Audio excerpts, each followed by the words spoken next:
السلام علیکم. نن په قومي اسمبلی کې د جمعیت علماء اسلام امیر صاحب مولانا فضل الرحمن صاحب یو ډیر عجیبه تقریر کړی دی او په هغې کې شهباز شریف صاحب ته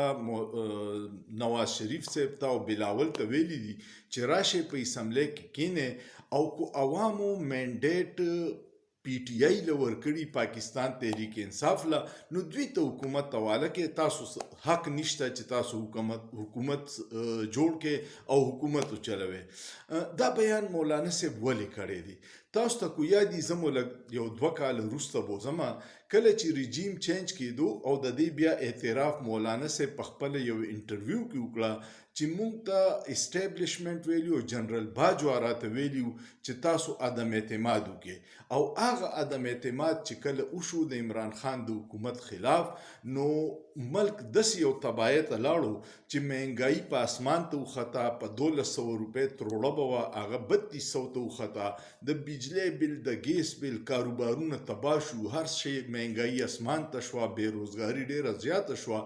او د هغې دا نتیجه وه چې په اوس جنرال الیکشن کې د جمعیت علماء اسلام مضبوط ګړ خیبر پښتونخوا دی په هغې نه د هغوی صفایه وشوه او دې ته ګوره د دې مولانا صاحب بېبسۍ ته چې دې په خپله د پشین ته لاړو، بلوچستان نه سیټ وګټو، دلته وله چا ووټ نه ورکو. نو دې اوس هغه خپل ډیمیج کنټرول کوي ځکه چې عوامو ته پته ده چې دې د پی ډي ایم د هغې جماعتونو سربراهو کم چې رژیم چینج کې مرکزي کردار د جنرال باجوا په وینا کړی او بیا د هغې نه پس ملک کې تباهي راله د مهنګایۍ په شکل کې، د بېروزګارۍ په شکل کې او د کاروبارونو تباه کېدو په شکل کې او د انساني حقوق چې کم بدترین خلاف ورزي شوې، د چادر او چاردیواري کم پامالي شوې، په هغې باندې د مولانا خاموشۍ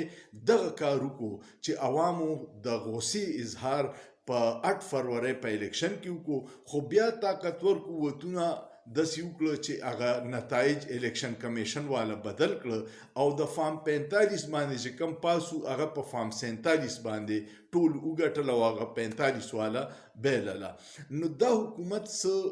لیګل نه دی، ټولې دنیا ته پته ده، خو مولانا صاحب د راروان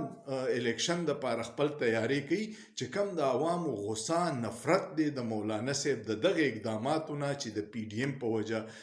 خلک دې کوي، هغې نه د بچ کېدو دپاره اوس دې د تحریک انصاف په حمایت دپاره بیانونه ورکوي چې لږ د دې عوامو غوسه کمه شي. ستاسو څه خیال دی؟